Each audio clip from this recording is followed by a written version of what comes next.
Initially, Election Commission had asked it to give initial report within 2 days. Report నిన్న ఇచ్చారు. So we are sending it to Commission. ఈ రోజు పంపిస్తున్నాము. ఇంకా because 2 days లో కొద్దిగా కష్టం ఉంటుంది కాబట్టి so it will take some more time to finalize the whole thing. So Election Commission ఈ రోజు ఏం ఆర్డర్ ఇస్తుంది సెట్ మీద we will wait and then we will give further direction. ఇంకా 3 రోజుల నుంచి వస్తానన్నారు హైదరాబాద్ లోనే పారిపోయారని అప్పుడైనా సరే చర్యలు తీసుకున్నారు. As I said, నేను మళ్ళీ రిపీట్ చేస్తాను. ఇన్సిడెంట్ అయిన తర్వాత next day it self all these video recordings were shared with the police.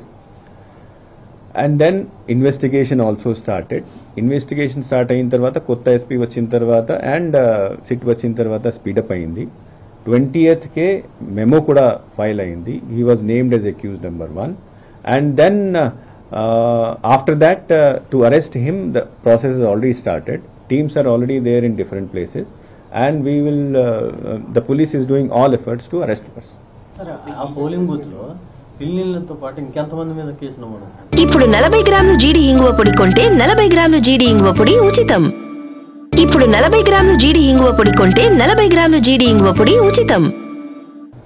That details, FIR details, I'll that is separately I'll give.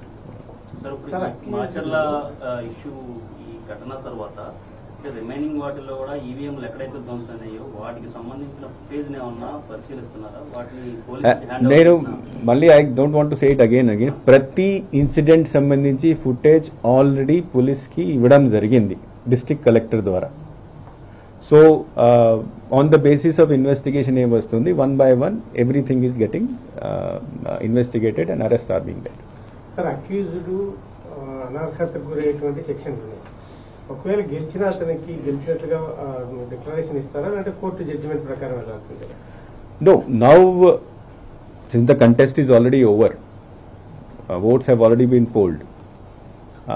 After there are two things. One is that after if any candidate who is involved in any such activity, if he wins it, anybody can file an election petition in the High Court, and then it depends on the evidence produced by them and decision of the court what decision they would take. Second thing is that if anybody in any such cases filed, criminal cases file అయిన తర్వాత 2 years and above ఆయనకి శిక్ష పడితే అది కూడా ఆటోమేటిక్గా అనర్హతకి వెళ్ళి. Sir అంటే మీరు ఇన్ని ఇన్సిడెంట్ 9 ఇన్సిడెంట్లు జరిగినాయి ఈవీఎం ధ్వంసం సంబంధించి. ఒక ఫుటేజ్ దొరికింది ఎమ్మెల్యే గారు దాంట్లో నేరుగా దొరికారు. ఒక ఫుటేజ్ కాదు, ఒక ఫుటేజ్ 9 ఫుటేజ్ ఇచ్చారు. బట్ ఈ ఎమ్మెల్యే గారు దాంట్లో రెడ్ హ్యాండెడ్ గా దొరికారు. బట్ ఇక్కడ అందరూ అక్యూజ్డ్ అందరూ మీరు కేసులు నమోదు చేసి అరెస్ట్ చేసి పారిపోతున్నారు కదా.